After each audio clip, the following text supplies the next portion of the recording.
What up, Keyforge? I am Zoc, and we are here for the final of KAGI 12, Crusader versus CaptainGale, and I'm really pleased to be joined by Astron. Yo, yo. How you guys going? Thanks so much for joining me. I think we're going to have an exciting matchup, Indeed. and yeah, actually, let's jump right into the challenge to see kind of how we got here, to tell the story, and then we'll also see that Astron has some experience here with one of our competitors. Right. So we see here Crusader took the path through Quick Draw, the two-time in a row champion, three-time champion overall, then Nobi, and then Astron, all the way to the final. And CaptainGale went through Ian, Not Tonight, who's also a multi-time KAGI champion, and then Orion. So It's pretty exciting to see. it is. You had a very close matchup. I also streamed your matchup with Crusader. What do you feel about that? What do you think you're going to see coming into the final? I think it depends on really a lot on what Captain Gale brings. The good thing about Crusader's deck is that it's pretty flexible because it's got a bit of that recursion, and so faces a board-based deck. It's got a lot of good creature control to try to kill this board. But if the creature control is not wasted because he can use it to pop his own dust imps and just gain a bunch of amber. So there's some really like flexible lines that change depending on the moments in the match. There's more tactics than there is strategy, as reference to the Sloppy Lab Work crew on their podcast. Well, that's always good for adaptive, being able to know all those lines that your opponent might not, right? Uh, Indeed. what's up, Not Tonight? Nice to see you. I think it's a really cool deck, though. I think it's one of the house combinations that people have been a bit surprised from Ember Skies, that Skyborn, Dis, and Geistoid, because they seem to have a really nice synergy between each other with some decent recursion, good arc values, and some maybe not too much efficiency, but there seems to be a lot of value across the board. And then that value just keeps coming back with a bunch of recursion with things like a rise, you can hear somewheres, and that sort of jazz. Yeah, tons of value in this deck, and we're looking at it now. The sloppy lab worker that smashes whispers. It doesn't mean that Crusader is actually bringing this deck to the final. We don't know, but he has played it, I believe, in all of KAGI 12, and with the exception of maybe some uh, second Ember. And so, Yeah. yeah, right away we see that recursion at 14 with the double arise, double in here somewhere, shell of a ghost, and return to rubble. Yep. That's a lot of stuff. It's A quite a lot cool of deck. stuff. Yeah, and some good disruption that you can bring back too with the double Ven Omok and the Suspend Demander, which you can potentially bring back multiple times with the double rises in here somewheres. And the double clip wings. That's the scary part. That for me at least, it was scary because it ended up winning the match when he faced me. The clip wing purged a red line rotation. Um, but the clip wings, being able to replay those if you need to get rid of key cards out of hands, makes it all worth it. Yeah, very powerful, and obviously you're always looking for that Keyforge luck. But yes, this is a name deck, which is also very awesome, as Not Tonight mentions. Sloppy Lab Worker that smashes whispers, a really cool name, and adaptive is a great way to play those name decks that you have, which is so cool. However, another thing I worry about the fact that Crusaders play this deck every single time. I think Captain Gale has picked up on that. Do you think that perhaps there is a an advantage to Captain Gale knowing what Crusader could bring and then therefore testing some matchups? Or is testing not so important in adaptive? Well, I think it's definitely important. Now, obviously, Crusader would know this deck very well, know the lines in it. We already talked about how that's really important. Giving if if Crusader is bringing this and CaptainGale knows that, then he, one, has a chance to learn the deck, maybe just as well with a lot of practice, to know some of those same lines. And two, bring something with potentially tricky lines that Crusader doesn't know, which also may even interact in strange ways with this deck. So yeah, I do think there is some advantage there. I think if I knew my opponent's deck for adaptive for best of three, I would want to bring something that causes a large discrepancy between the decks to force game three, because I know their deck, so I can learn how many chains are in the matchup better than just those first two games. That's another great point. If you are solid on what the change should be, then that's an advantage in itself. Mm-hmm. It worked for me actually in one of the games. I'm gonna air some dirty laundry. Tank Fun told me what their deck was, so I played against it a bunch of times with a bunch of different decks, and then I'm like, you know what? I'm just gonna play something that's like really fast, really strong, and see how many chains I can get.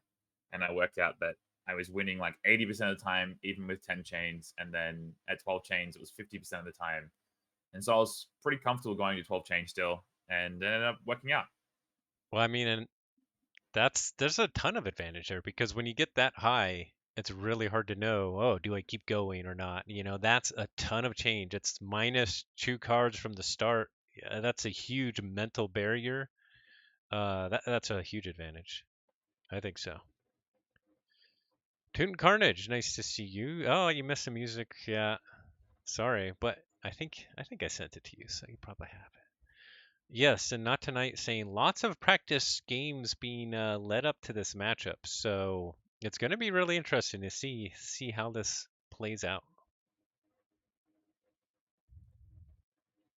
And I've let the participants know that we're ready, and it looks like we have a link.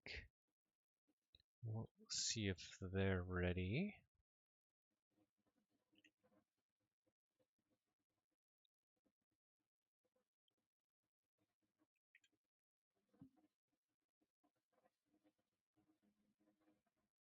Okay, we're almost ready. Yeah. So not tonight in terms of, is it really an advantage? No, but me taking a confident 50-50 uh, with someone who knows both the decks is better than them not knowing the decks and not knowing the 50-50. And just that confidence is huge as well.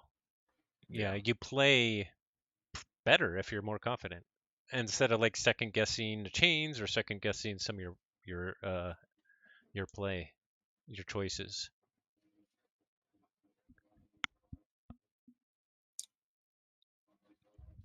Guess we're just waiting on Captain Gale. Yep. The advantage is in the knowledge of the deck, says not tonight. That definitely a huge advantage. Did you notice that your shirt, by the way, this is not related, is got some green screen stuff? Yeah, I whatever. He's blending into TCO. He will become the TCO Allfather. Let's see. I don't have something green to just wrap around my whole face and disappear. It's funny. Let's see. While we're have some time, I think we're gonna check in with Christian T. Peterson and see what he's got to say about KAGI. Oh, Play more adaptive. Play more adaptive. Oh, well, thanks, Christian. Well, maybe you should do something about that in all the Ghost Galaxy events then.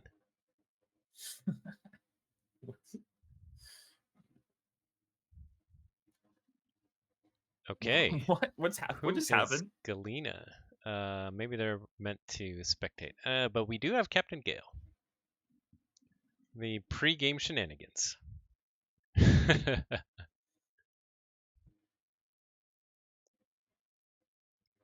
All right. Looks like we're ready to go. also the winner of this determines the winner of the predictions leaderboard. Oh, yes. Give us the latest on that. Well, Captain Gale is currently in. Is it Captain Gale? I think it's Show the Gale and Reap Attenpath. I don't know who made this one actually. Is it Say? I think there's a way where it says. Oh yeah, so it's made by Captain Gale. So it's his prediction. He's got currently ranked first, score of 34, potential of 50 if he wins. Whereas Crusader, who is second, has a score potential of 41, but he has a current score of 25. So if whoever wins this will be the winner and the winner of the prediction as well. That's pretty amazing. Playing for 2 championships in one. Technically, I would be equal points with Crusader if he also got it, but the problem is that because I made one mistake but just made better predictions, technically I would be behind him, unfortunately. Okay, and what's also exciting here is we're going to have a new KAGI champion after several seasons of quick Oh draw. boy. It's going to be super exciting. So Crusader did bring the sloppy lab worker that smashes whispers. He did, and up against a DT deck.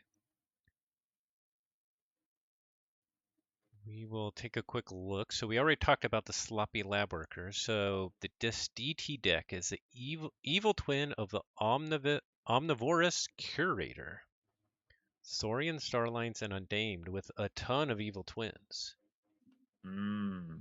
Very interesting. Triple ostracize. Oh, okay. I see some things here. I What do you see see? Witch of the Dawn to bring an Uganthesis, whatever you say it, for a waste knot. That's cool. Oh, okay. Nice. So drawing 6 cards, maybe with some growth surges to draw even more. Oh, this could be cool. Neat. Oh man, this is interesting. Definitely some lines there. Plus, a lot of the evil twins, many people don't have a lot of experience playing, so that could be a Mm-hmm. factor here as well. Those Chelonians are gonna get out of hand for sure.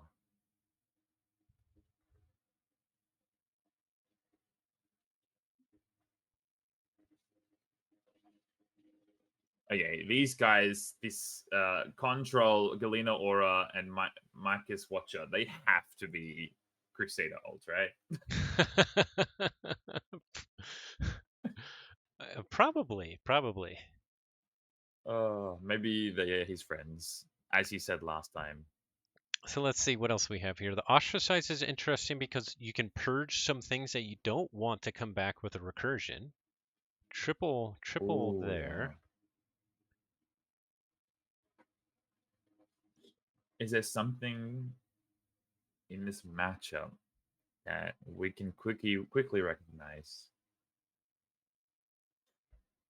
I could see the haunting decks in Crusaders deck doing some things. So getting haunted early, starting to purge some things so that there's no recursion. There's not really any recursion in that one. In Evil Twin of Omnivore's Curator.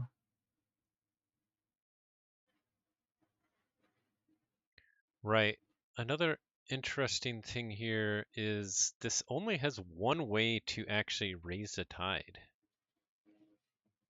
Nasty. So knowing when to actually use chains to raise the tide is going to be huge. I expect, or I suspect that they will have similar chains throughout the game because of these chains from Sloppy Labworks creature control mixed with. You went straight for purging that dust imp. That dust imp is gone. Yeah, and reach advantage right Reach away to advantage. raise the tide as well.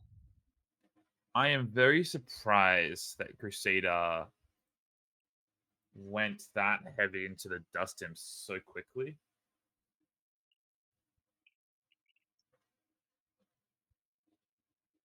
Knowing there's a triple arise. A triple lost rise, sorry. Comes back with a Ven Omok and discards an Arise.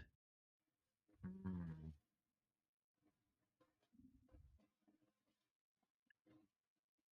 CaptainGale playing out a couple Starline's creatures and Light of the Archons on Lieutenant Walmart.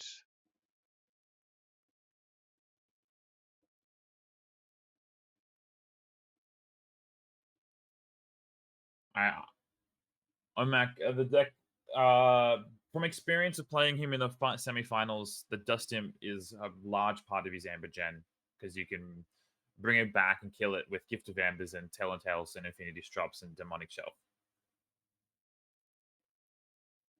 So I'm a bit surprised that he went to. Maybe there's a line that he's thinking of. Yeah, Nagaz says maybe he was trying to bait to save the Omok. The one card less per turn is quite debilitating.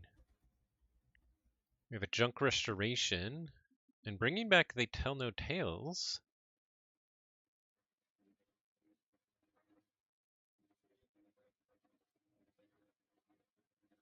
Dealing 3 damage with all hands on deck to the Operative Espion, but CaptainGale comes back with a Zap to take out the Omok and Reaping twice. Oh, I also missed Crusader played Atomic Destabilizer on the Walmart. Yeah, that's pretty nasty. Yeah. Is there even any ways to? The first Clip Wings comes out and purges a Mutagenesis Researcher, which CaptainGale's probably happy with.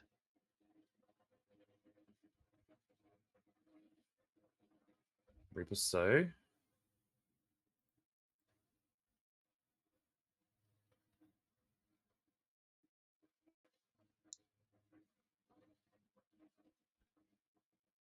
Interesting here because I wonder if he's thinking about putting the power counters on it to save up for the Waste Knot.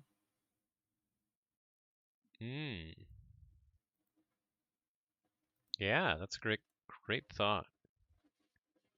Because it's not dying anytime soon.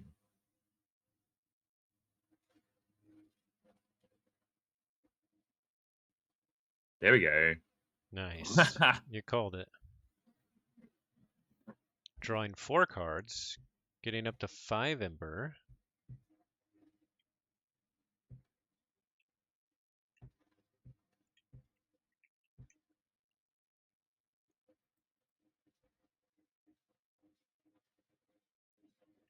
Something key to look at is that Crusader's discard pile is just Dis and Geistoid. So he's been handcrafting a little bit. It looks like he's been handcrafting a little bit. Yeah, we might see a big Skyborn churn.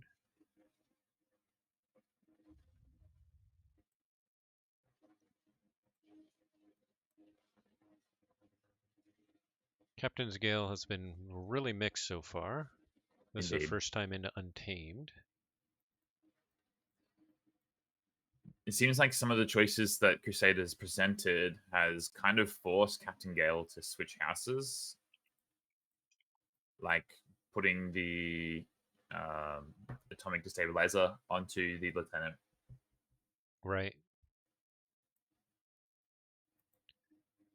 All right, we're getting double Chelonia coming out. Oh my a Deepwater goodness. Gruin. Oh my goodness. There goes all of Crusader's Ember plus another couple pips to get to check. Okay, don't worry. It doesn't matter about handcrafting. We're just gonna get all untamed anyway. Wow. That's insane. Now 5 untamed creatures on the board. Oh boy, that was a bit nuts.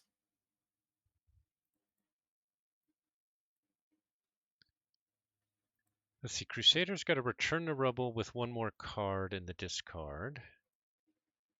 They did take They Tell No Tales as well, right? And he's got a, yeah. They Tell No Tales. There it is, because it also has the Skyborn Pip on it. Yep.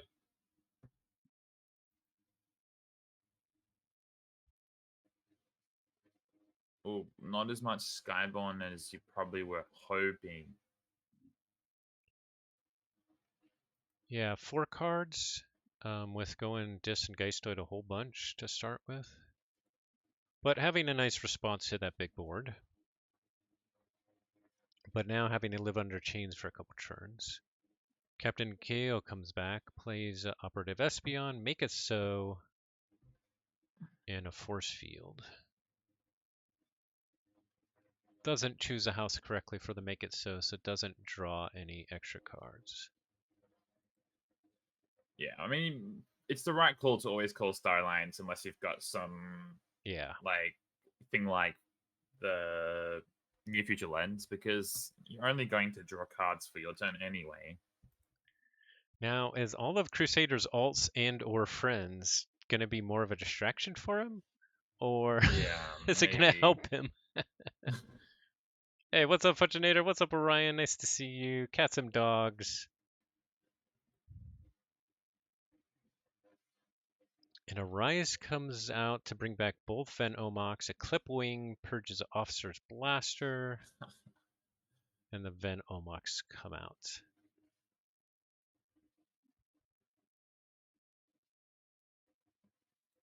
I might just say something.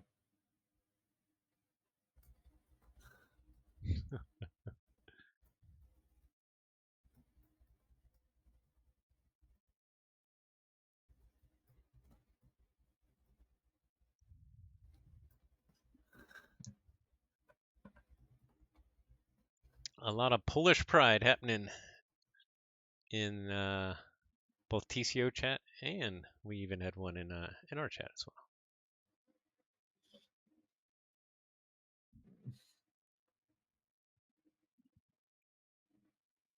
All right, CaptainGale's having a little bit of think of what to do here. Force Field on Operative Espeon, but what's interesting about the Evil Twin Operative Espeon is it always first helps your opponent if you have the tide. Ooh, Chelonia, Witch of the Dawn. Man, this deck Oof. is just nasty. This deck is nasty. Yeah. Bring back the Deepwater Gruin? Yeah. Making Ember, making him lose Ember. Let's see, does he have any more recursion than just... No, only the Witch of the Dawn. Yeah. But quite if the it is lead the so odds. far. Sorry, it is indeed. But only been able to kill one of the Ven Omox, so also going down in hand size. Now that I'm thinking about it, I know the Dust Imp was pretty like it hurt. But Crusaders really needed every creature control element anyway to kill Captain Kale's creatures. Yeah. So That's been the story so far, not being able to keep up, and lots of big plays on the Untamed side there. You know, he could potentially have 4 more Ember, the Dust Imp dying, being arisen, and then potentially dying again here.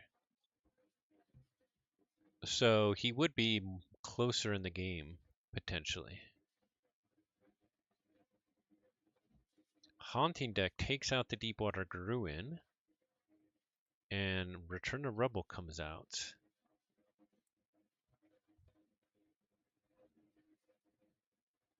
That also brings back some of that other creature control.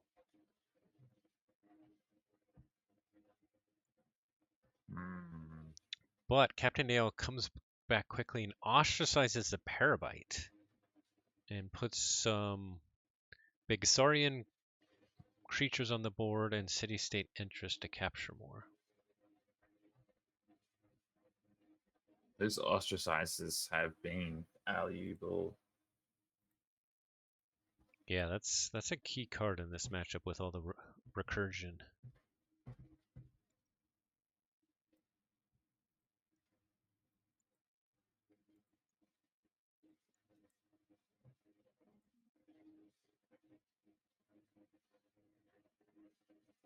So let's see, that Return to Rebel, it only put back 2 Skyborn. Majority was Dis, and then a couple Geistoid as well.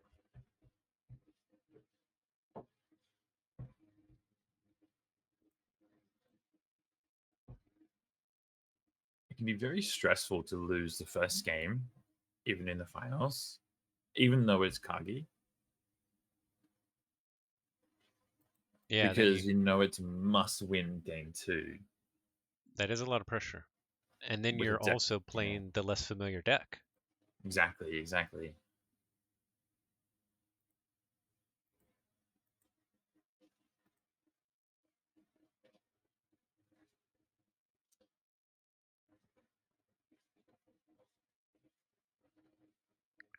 Crusader having a little think as we go crazy again with more spectators.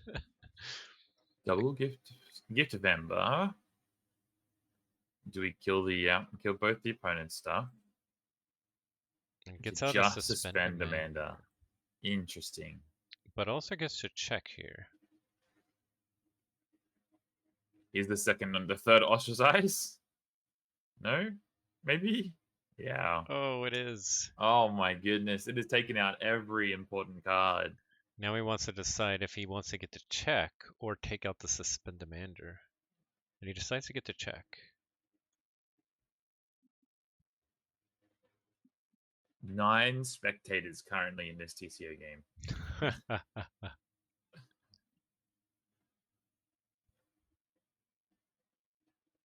All right, how much Ember control do we have left here? The Parabyte is purged. Double safe port is pretty big, but not if there's no yellow forge. Oh, the edge of the world because it got shuffled back in. Yep, Right. yep. So he takes him off check, gets back to check.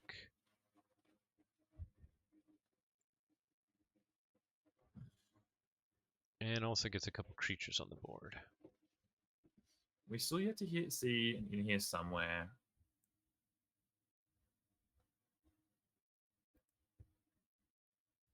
The other one.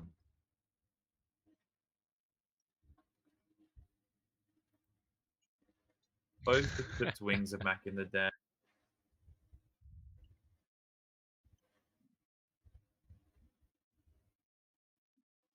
I think they're all his friends at university. It is a good point. Both the Return to Rebel also brought back the clip wings, so we could see that do some damage as well.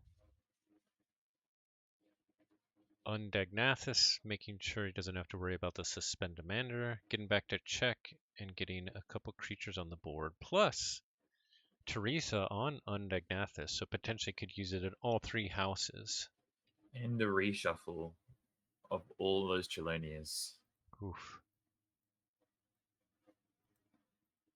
But Crusader does get his first key, of course forging yellow to turn on those safe ports.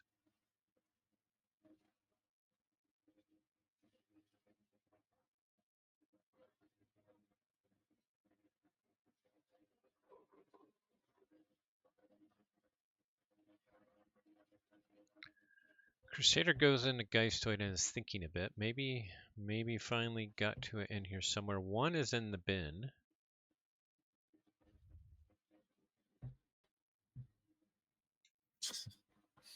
Oh, the atomic destabilizer. It's on the U-Gun. Undagnathus. Which is huge because it's so big. But as you just mentioned, CaptainGale did just flip, so Waste Not could be coming back as well. Yeah. I almost wonder if the Waste Not was the purge. Otherwise, the only way that CaptainGale could kill the Undagnathus is ostracize, right? Right. So Shell of a Ghost destroys the mutagenesis researcher, puts Suspend Demander back on the board, gaining 2 chains. Discarding Colonel Slime to take him off a check, and then in here somewhere. Let's see what he decides to archive from the discard.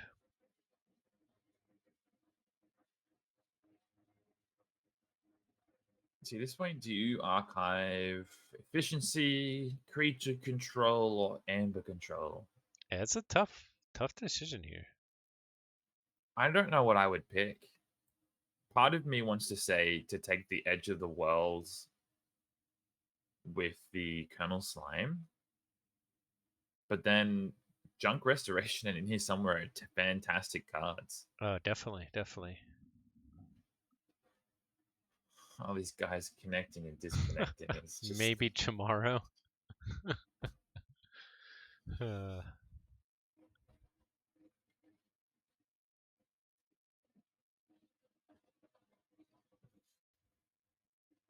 yeah, it is a really tough decision. Also, maybe he wants some Ember Burst, a Rise and a Gift of Ember. yeah, exactly.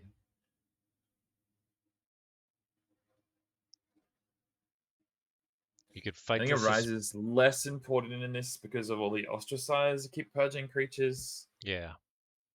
Bonsoon, green, and Edge of the Wilds. Bonsoon green, sorry, not green.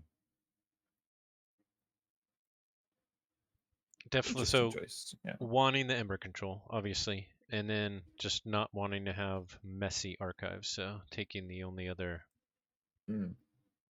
Skyborn. Here comes the Chelonia again. The Chelonias never go away. But also being able to use the Undagnathus on. Oh, Beach Day. Oh. I didn't see that before. Great play. Goodness. Then a Growth Surge, getting up to 8 Ember. Looking like they're in control here. But we haven't seen either of the safe ports. True. And there you know is what then? no That's why I think Skyborn he in the took discard at all. That's why I think he took the Bunsen, because he's got safe ports in hand. He probably has a hand full of a Skyborn. There's none in the discard.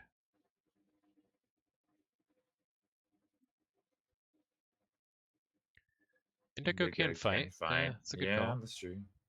But I think the reason I was saying he took Bunsen is that if the creatures on his side died, he'd still have things to capture onto. Yeah.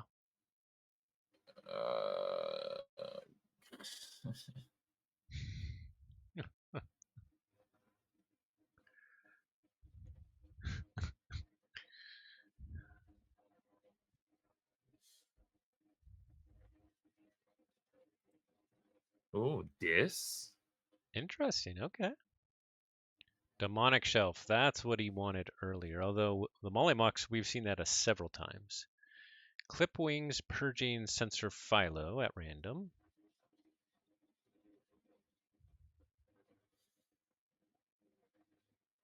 Do we see anything else here? I like it. Using the Espeon, raising the tide to defeat the Chelonia or destroy the Chelonia. And then Infinity Strop. Now, if we don't see a Skyborn turn next turn, I'm flipping the table. Definitely. And then the Ven Omok coming out as well, which is big. Although, going back into Saurian, we might see it get purged here. Carpe Venum doing some work as well. Ooh. Taking out the Bosun Kreen here to get to check for the 3rd key. So Crusader Fortress is the key here. And CaptainGale still has Waste Knot coming as well with the Undagnathus back on the board. Yeah. Crusader at 3 chains, having to take a lot of chains to raise a tide. Also, a lot of his key cards. They tell no tales. Shell the Ghost, Shell of a Ghost, giving chains. All right, here comes the Skyborn churn.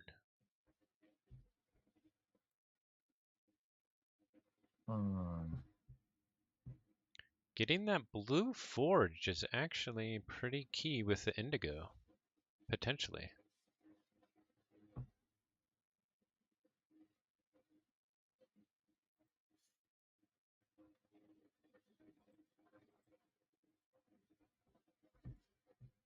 This is actually a tighter game than I thought after that start.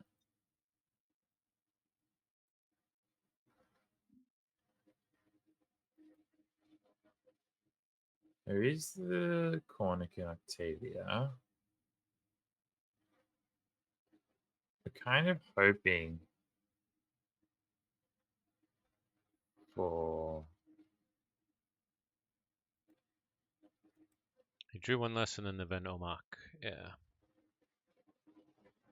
Yeah, CaptainGale only 4 cards in hand. Kind of hoping for Tell No Tales.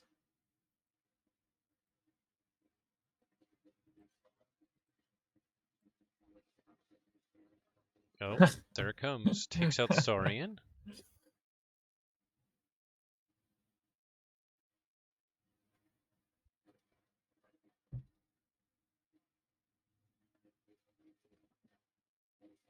Keep on seeing.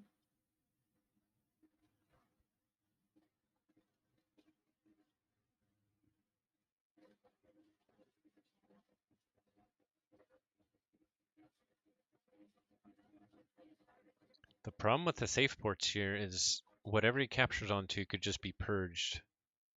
CaptainGale having 3 ostracized coming. There, Bosun Kreen comes down, and Chandler Nook. Discarding Haunting Deck with the discard pip. Edge of the World to steal.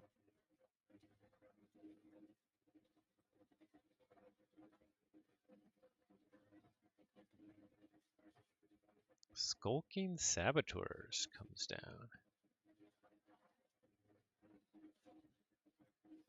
We still haven't seen the safe boss yet, actually. You're right.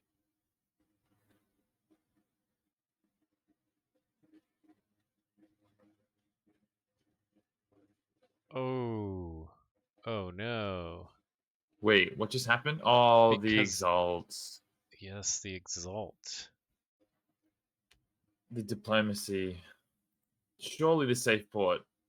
Oh, he didn't see a Wow. single safe port that entire game. So, I don't think I've ever seen that. Diplomacy played on CaptainGale's turn wins him the game because Crusader fought. Is Indigo's thing a must? Ready and fight. It is a must. There wasn't a Wow. choice. He couldn't read with it. Wow. What a finish. It did become Oh, quite a close man. game there at the end. And with the 2 safe ports still coming and a big Yeah. And the freedom to Skyboard be. board. DT nonsense strikes again. Wow. What a finish. What a finish. Mm.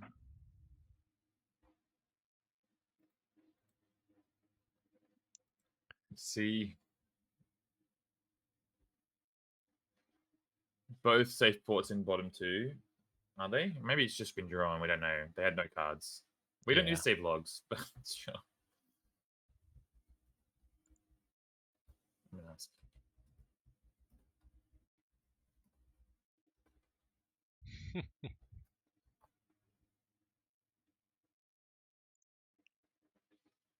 So that was an interesting game with a lot of back and forth. The purging is super critical. Even to your point on Crusader's side, what he purged with Haunting Deck could be critical after the flip.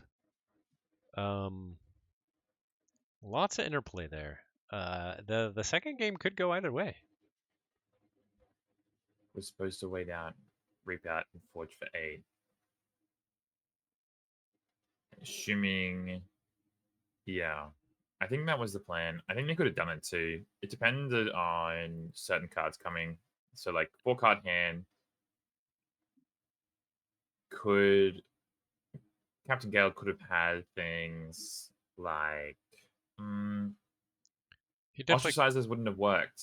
Ostracizers weren't enough because he's at 3 amber, gets 2 from safe ports. He only needs to reap with 3 creatures. He needs to have both ostracizers, but means he's also losing amber.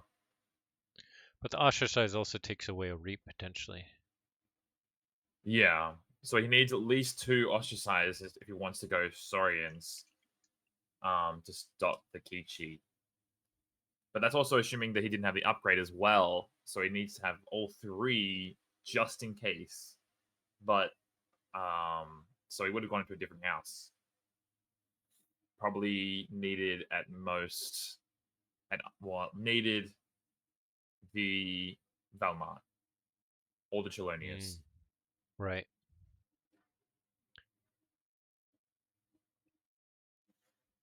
All right, on to game 2. CaptainGale takes game 1. And now you said Crusader's got a lot of pressure playing an unfamiliar deck in game 2, whereas CaptainGale probably was practicing this deck a whole bunch. Might be quite familiar. And Ven Omok comes down turn 1 to start slowing him down. I played DT only once this season. To be fair, I played every set only once. It is really cool running the cycle. I'll have to come up with a new strategy for next season.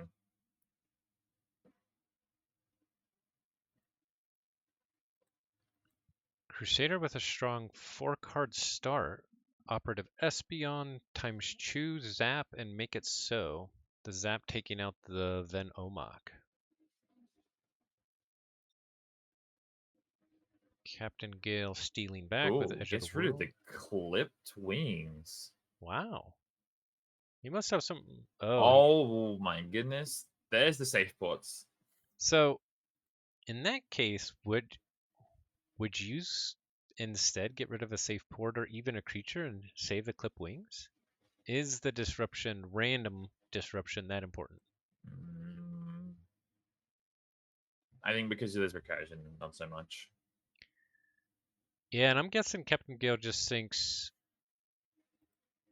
he's I think it probably was played fine. this matchup a bunch. Just go fast, get to other key cards. I think I'd rather get rid of uh, cards as soon as possible because the quicker you are haunted in the deck is the easier the game can be because you can hear somewhere things and start to loop combos. Yeah. And we see some of that speed with Junk Restoration coming out, discarding Dust Imp, Ven Omok, and Transmuting Lift. CaptainGale bringing back the Transmuting Lift because it also has a Geistoid Pip on it to play it on Skulking Saboteurs. Discarding an Infinity Strop with the discard Pip. All hands on Yeah, deck. there's the insum. Oh my goodness, this is just He's had huge turns. amazing start, amazing start Yeah. to the game. It's turn 3 and he's got 11 cards in our discard pile. Nothing. He's going to draw 5 new cards and he's just archives 2. Archiving the Infinity Strop and the Clipped Wings. This is very, very, very good start. And he's already got 4 disc creatures in the discard, so with those 2 arises, one of them's probably coming up. Chelonia time. Let's go.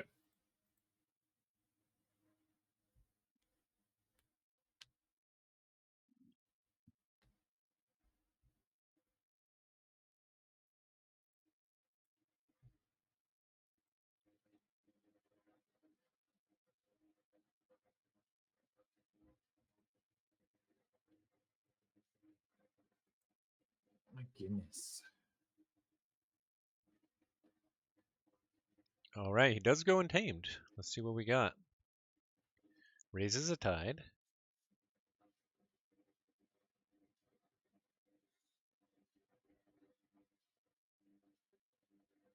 No. He does take out Skulking Saboteurs, but does he also have to damage himself? Oh, they may. It's a may. Okay. I think you kill. Is it really a me? Yeah. Disguise Mushroom Man. Why? Oh, right. Witch of the Dawn. Hmm.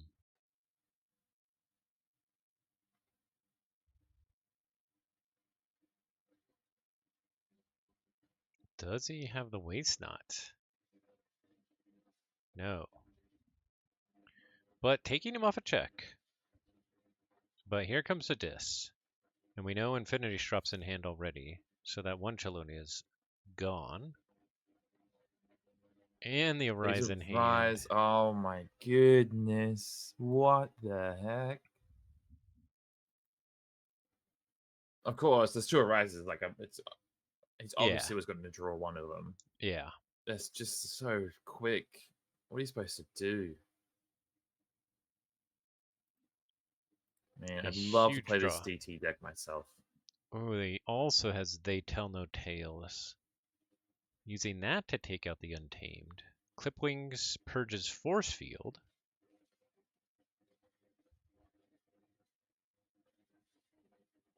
Does the Infinity Strop his own Dust Imp here? Oh man, He there it is. does. And And that's what I arises it back was. again. This is what I was saying before about these Dust Imp is a problem. And then all 4 disc creatures hitting the board, including double Ven Omok. And check at 9 for the first key. But Crusader You does go have to quickly in the ostracize. Saurian.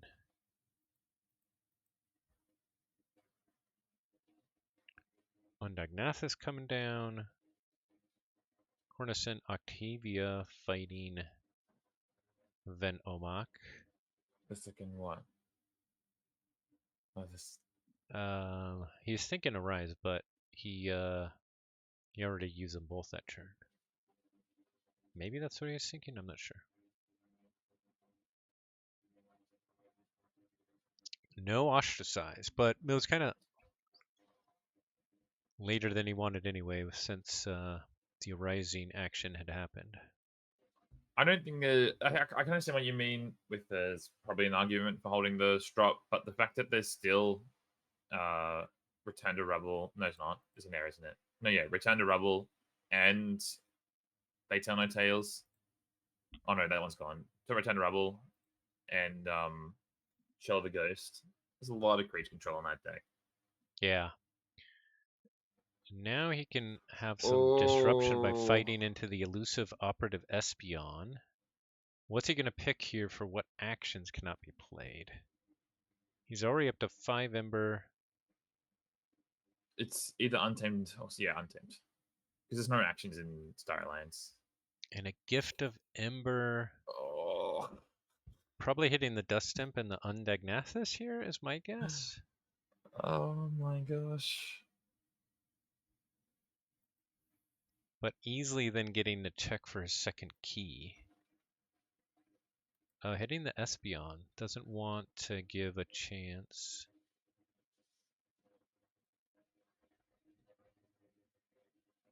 For extra damage there. I think he was somewhat going off hand control.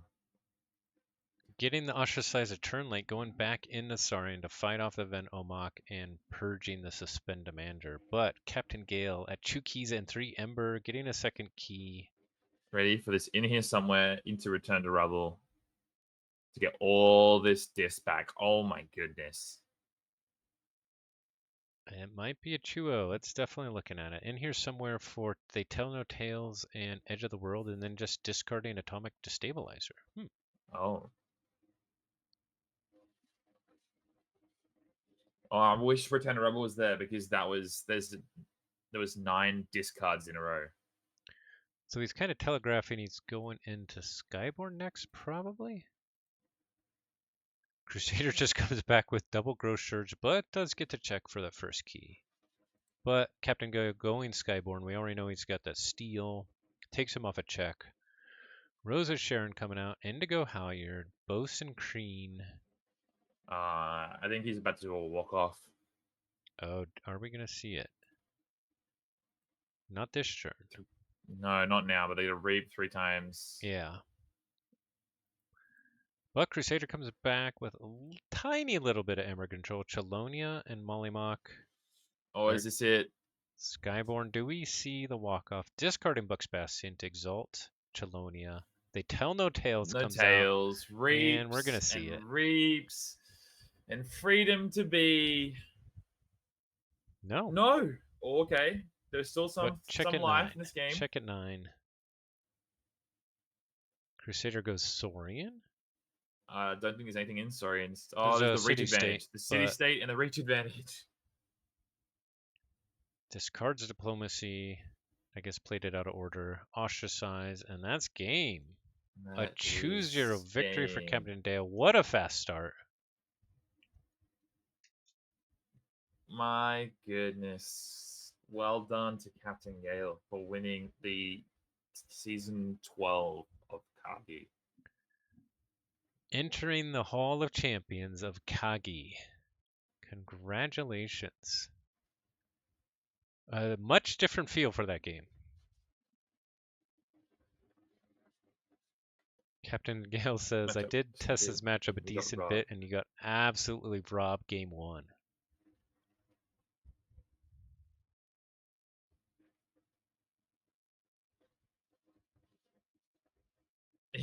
That's the thing. He got really. It was a little bit of luck, obviously, in that waste not to draw into those 7 untamed cards they said that he played that turn, and that was kind of it from there. But for the most part, he played really well. He knew exactly what Crusader's deck did.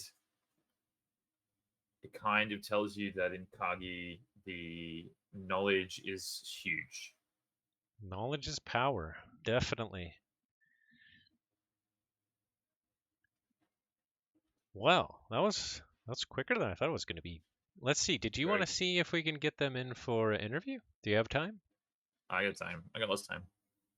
We will reach out.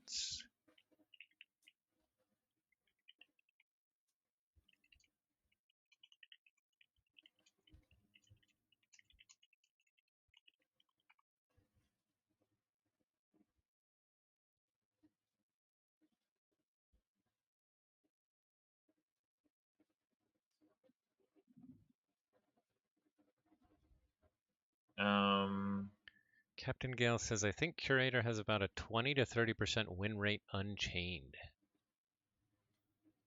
based off of his testing. Curator really needs a board to occasionally use. CaptainGale is up for interview. Perfect. Damn. So I think we can join maybe just a general voice channel. I'm going to have to mute you in VDO so that we only hear you through Discord.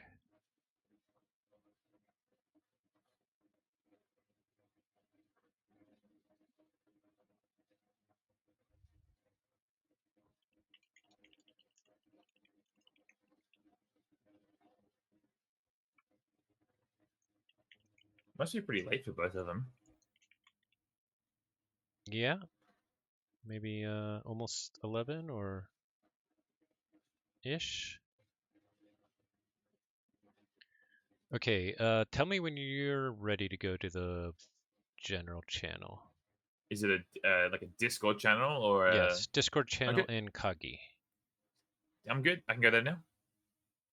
Yeah, let me know when you join so that I can mute you so we won't hear double. I joined. Hello. Hello. Congratulations on being champion of KAGI 12.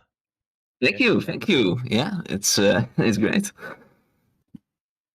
So, tell us a little bit about your what you thought about those games. Yeah, so like I mentioned in the chat, I've been testing the matchup quite a bit beforehand.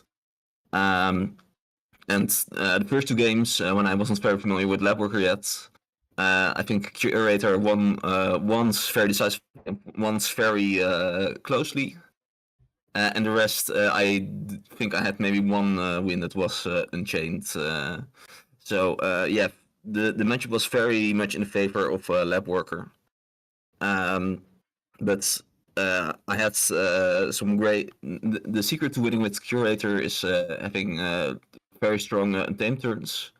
Yeah, And I got some with that waste during the first game.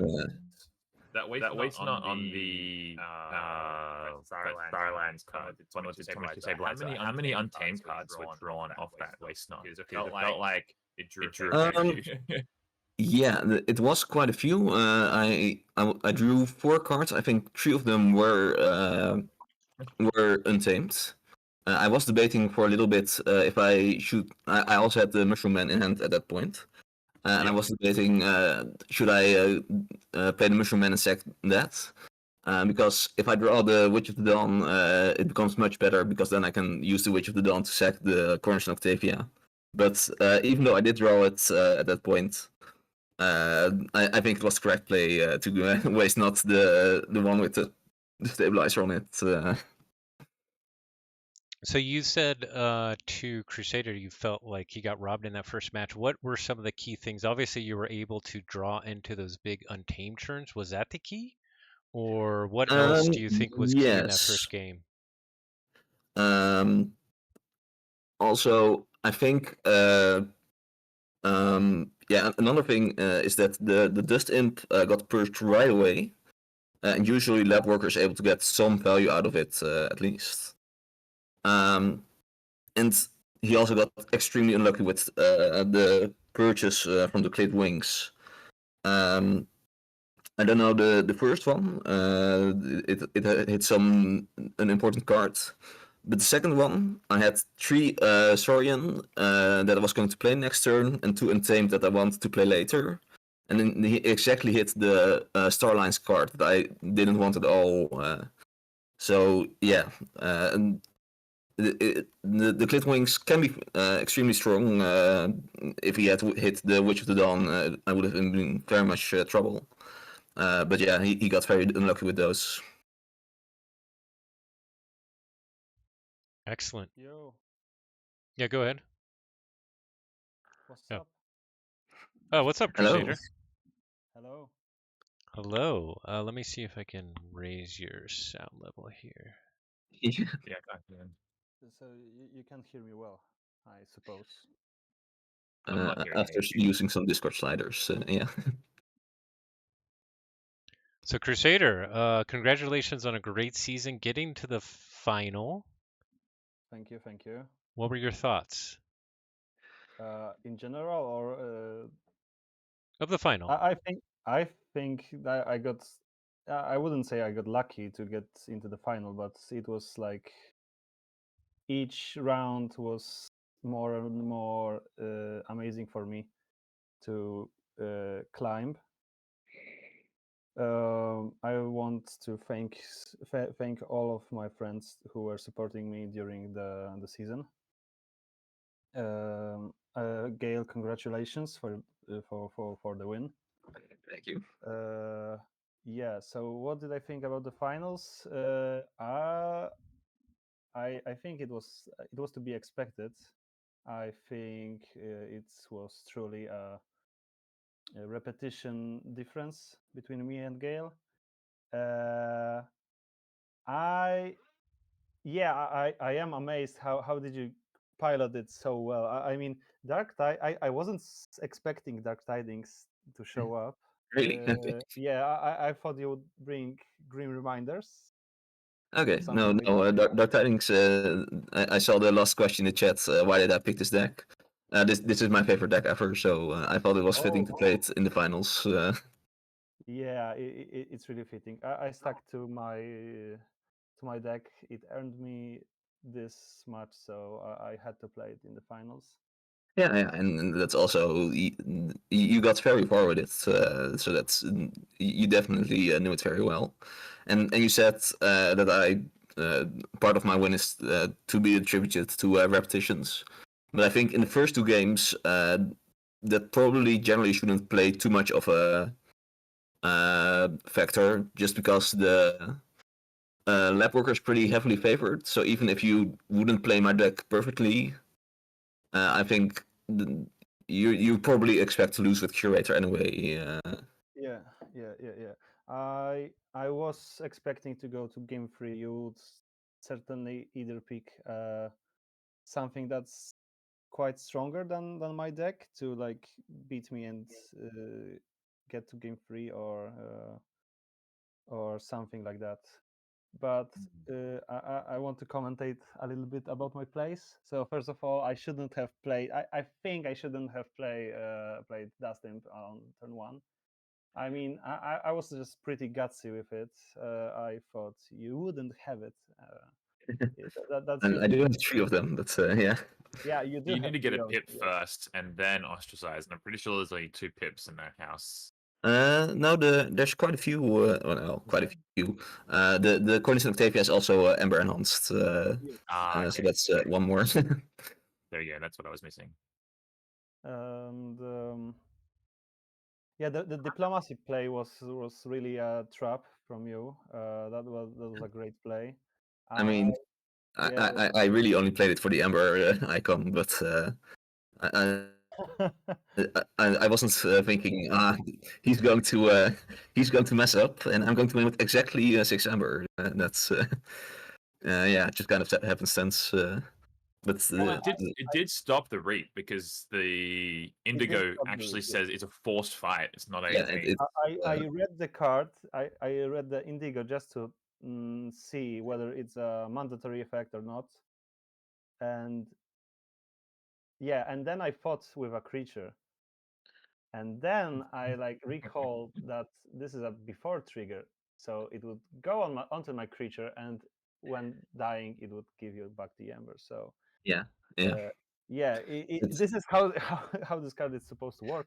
But diplomacy is a rare, so like you can see that when you pick a deck with certain cards that are not quite present at all in the game.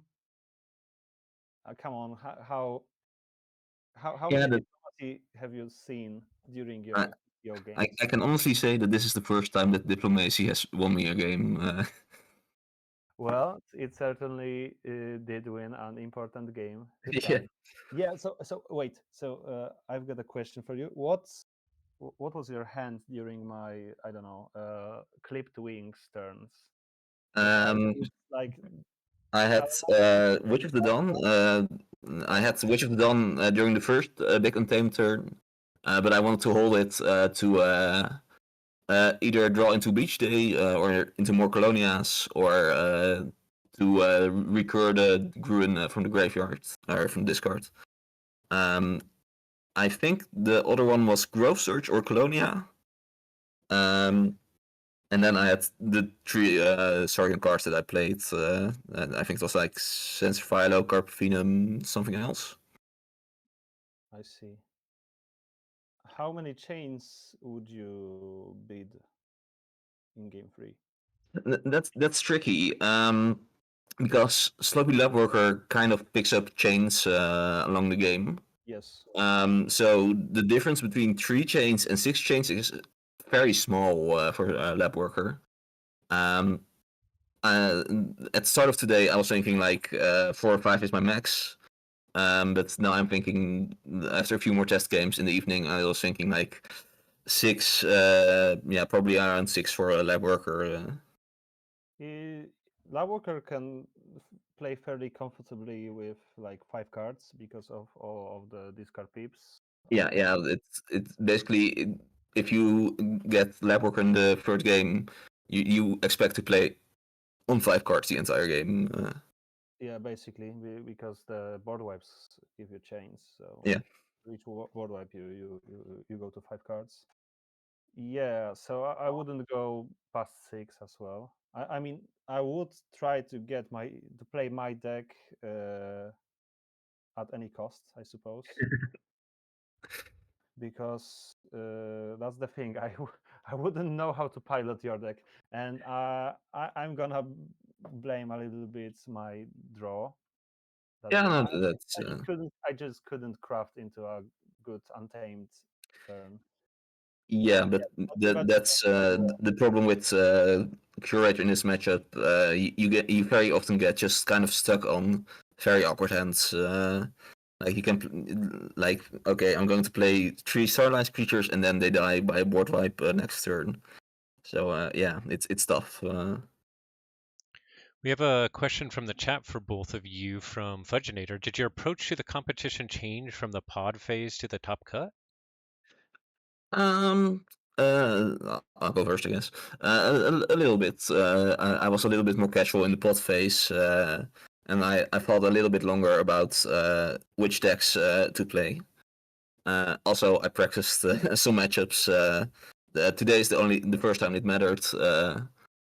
For my matchup against Ian Yoink, I practiced against the deck he used against Totem Carnage.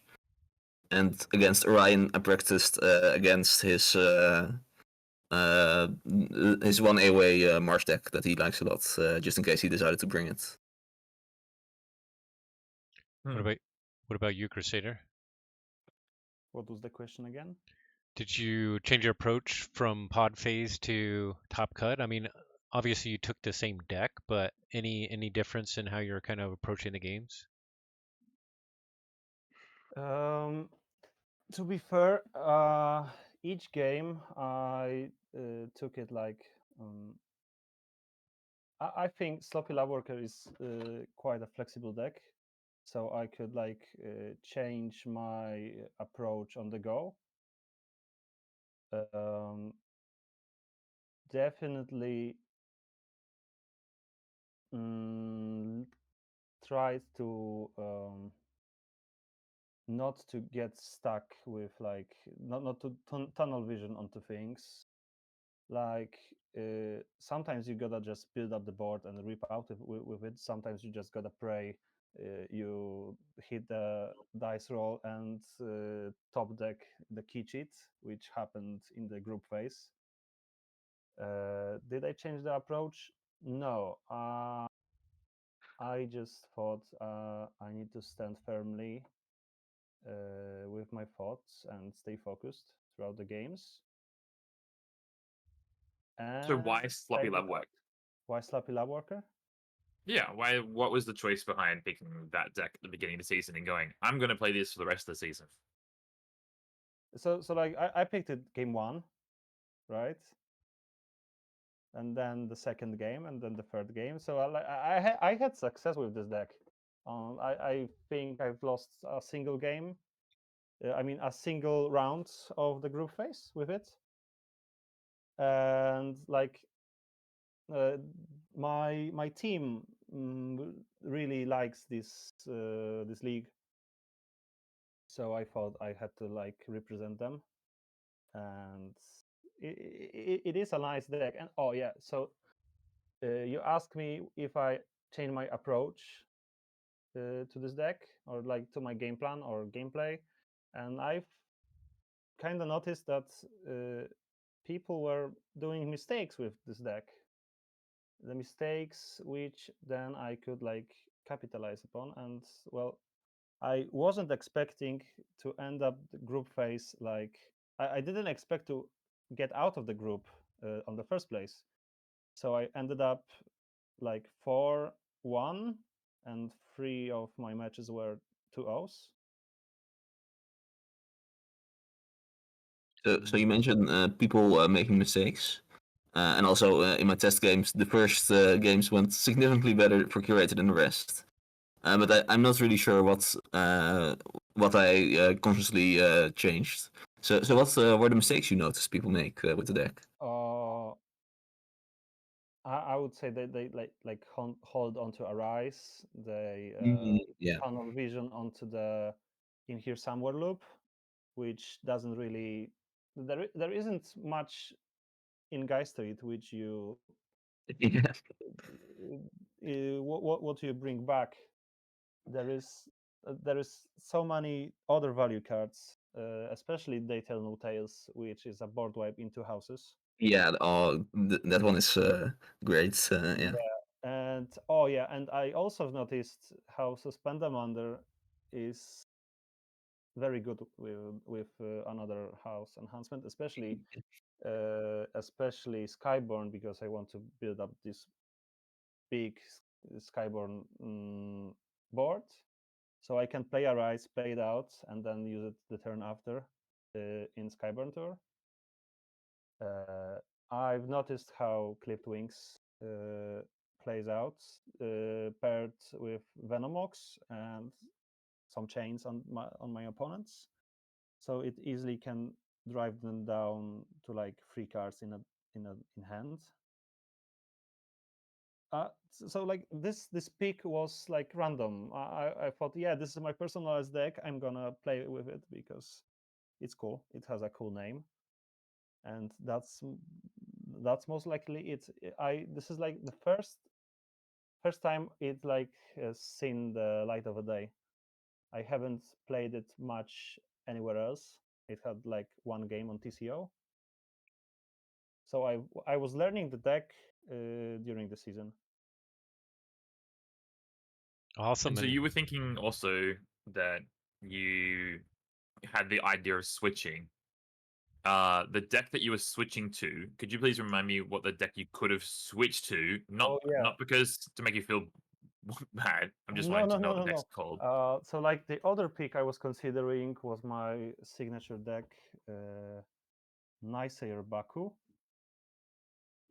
It was. Did you test against that deck, CaptainGale? Nope. I've played it. Yeah. So like once you asked me, so like the only time I haven't played Lab Worker in this season was the second Aember against Gale.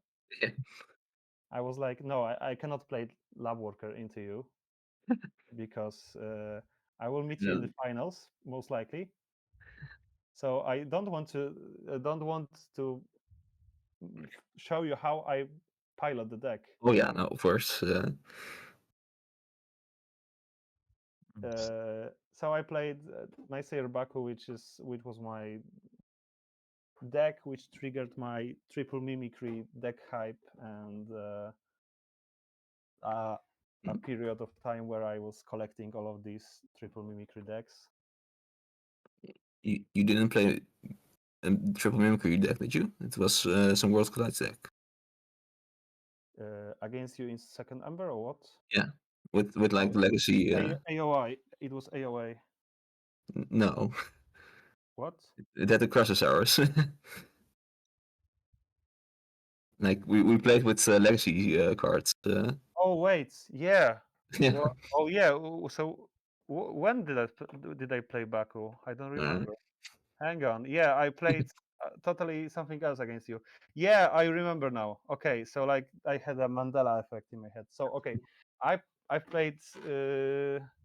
I was like, I have to play Lab Worker, but Gale tossed a rule that my deck has to have a legacy in it. So I felt like, I don't need to apply this rule to stick to a single deck during this season because Gale requested politely for me to play with a legacy card.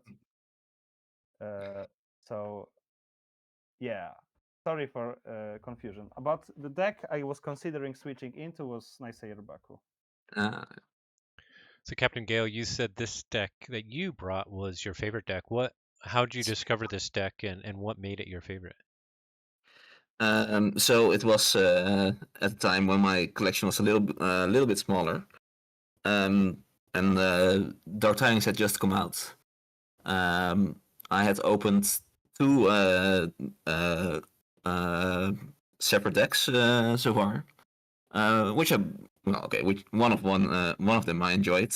The other one was a Status Raptor deck, but let's not talk about. So I decided to buy a display of Dark Tidings, and in I play like little 4-pot decks against each other sometimes. So I opened 4 decks, and in those decks were 2 evil twins. And one of those evil twins completely destroyed the other one. And the one destroyed was the deck I played tonight, the Omnivorous Curator. And then I learned to play on Aember Curator. And it has just so many cool stuff you can do in Untamed. You can bounce the Witch of the Dawn, and it has fun timing implications, because if you play the Witch of the Dawn and then use it to bring back a Colonia, you can make the opponent lose an Ember for the play of the Witch of the Dawn, because the Colonia, even though it came in later, still sees the Witch being played.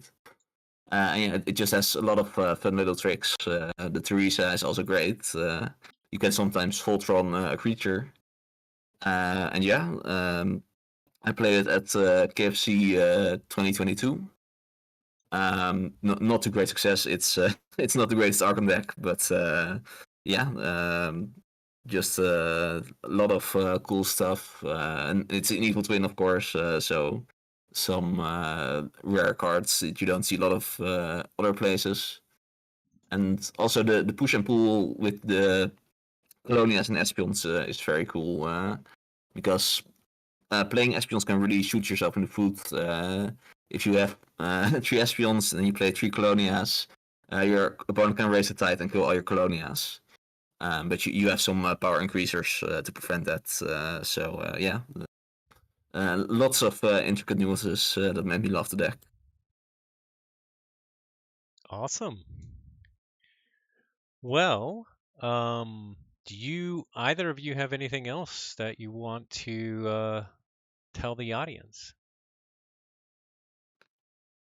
Just that I've enjoyed. I mean, obviously also because of winning, but just in general, I've been enjoying KAGI.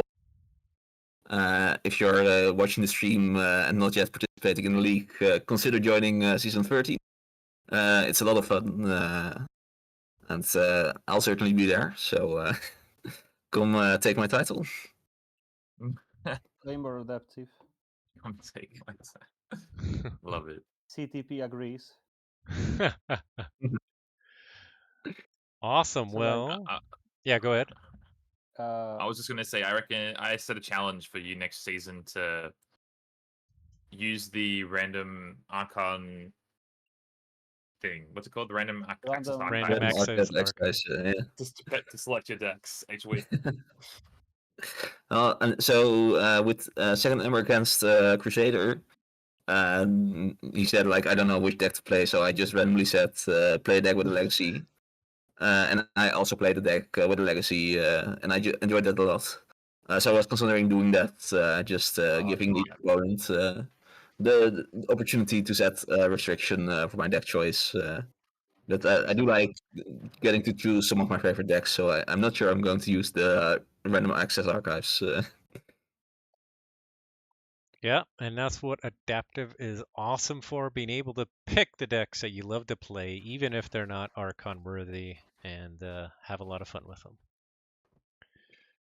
Okay, well, Yeah, and one last thing, Yeah. of course, thanks a lot to QuickDraw and Viginator for organizing the whole league.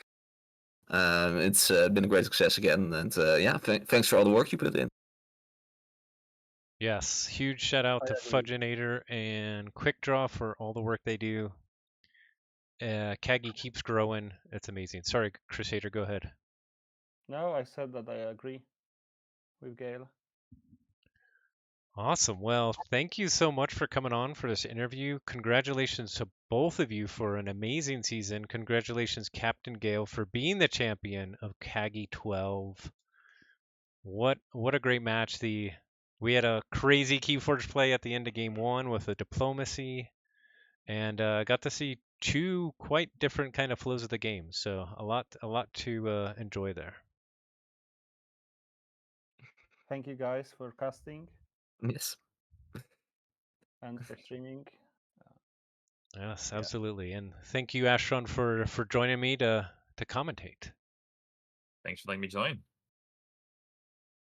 It's always fun. Alrighty. Well, with that, I think I'm gonna jump off of this channel, and as CaptainGale said, join us in the KAGI Discord. I'll get a link here and throw it in the chat so that you can join all the fun in season 13. I will getting a link right now.